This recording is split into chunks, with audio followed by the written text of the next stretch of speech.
Détermination et notre lutte qui a permis d'aboutir à de petites maigres avancées, parce que nous, ce qu'on veut, c'est le retrait pur et simple. Et c'est pour ça qu'on continuera encore la semaine prochaine.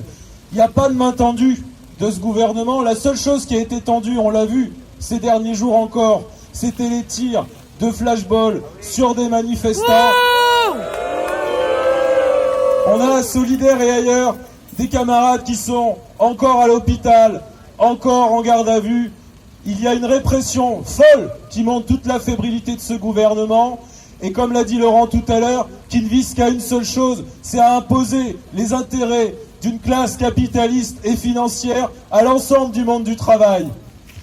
La réalité qu'on connaît aujourd'hui, c'est que quand les gens partent à la retraite, déjà la moitié ne sont plus en activité. La réalité, c'est que quand les gens partent à la retraite, en moyenne, leur durée de cotisation a été de 37 ans. Donc la réalité, c'est que avec cette réforme des retraites, on travaillera de plus en plus longtemps, on se fatiguera de plus en plus longtemps au travail, on mourra de plus en plus au travail, parce que ça, c'est aussi une réalité. On l'a vu avec même certains livreurs assassinés par la police pendant qu'ils travaillent ces derniers jours. Il y aura donc aussi une plus grande pauvreté de la part des retraités.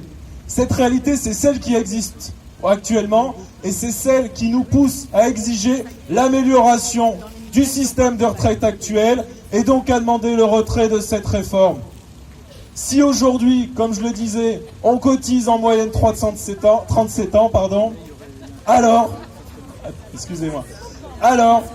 il serait juste de revenir à un nombre d'années de cotisation inférieur à celui que les dernières réformes ont amené, c'est-à-dire 42 ans. Revenons aux 37 ans, c'est la réalité de ce qu'il existe. Ce dont nous avons besoin, c'est de faire avancer nos revendications, qui ne sont pas des choses qu'on a inventées de nulle part, qui correspondent à ce que nos collègues, à ce que les travailleurs, à ce que les chômeurs, à ce que les femmes, à ce que les retraités vivent tous les jours. Donc nous avons maintenant à affirmer que face à ce gouvernement, on a des propositions. Et là-dessus, je reviendrai sur un terme qui revient beaucoup sur ces fameux syndicats qui seraient réformistes, et nous, qui serions des affreux contestataires. On conteste parce que nous ne sommes pas d'accord.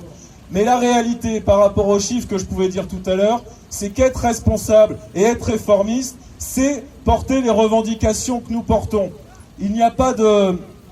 Les syndicats réformistes, ou qui se disent comme tels, d'ailleurs ils étaient 20 ce matin, devant la permanence de la députée. Donc ça ne représente pas grand monde non plus. Mais la réalité d'une réforme, c'est d'aller vers du mieux. Donc nous pouvons gagner pour pouvoir partir à 60 ans à taux plein, et plutôt pour tous les métiers pénibles. Nous pouvons aboutir à une meilleure égalité entre les hommes et les femmes tout au long de la vie et aussi à la retraite. Nous pouvons gagner des choses, puisque ces choses-là, j'ai déjà répété dans plusieurs manifestations, on les avait à une époque où la France n'était pas plus riche que maintenant. Il n'y a donc pas de raison que ça ne soit pas possible. L'argent, il existe, il est dans des fonds de réserve pour lesquels nous avons d'ailleurs cotisé, et puis il existe aussi dans des transactions financières, dans des baisses de cotisations patronales, et donc c'est bien dans la poche des patrons qu'il faudra aller chercher l'argent qui nous permettra de partir plutôt à la retraite. Et un dernier chiffre que j'avais oublié, même si l'âge pivot est retiré, l'âge pivot à 64 ans, ce nombre-là, c'est l'espérance de vie en bonne santé.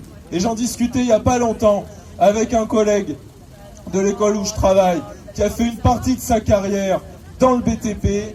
Il a les 3/4 de ses anciens collègues qui sont morts avant d'avoir leurs 60 ans. Donc la réforme qui est en place aujourd'hui, elle est écœurante, injuste et complètement dégueulasse. On continuera la lutte. Merci.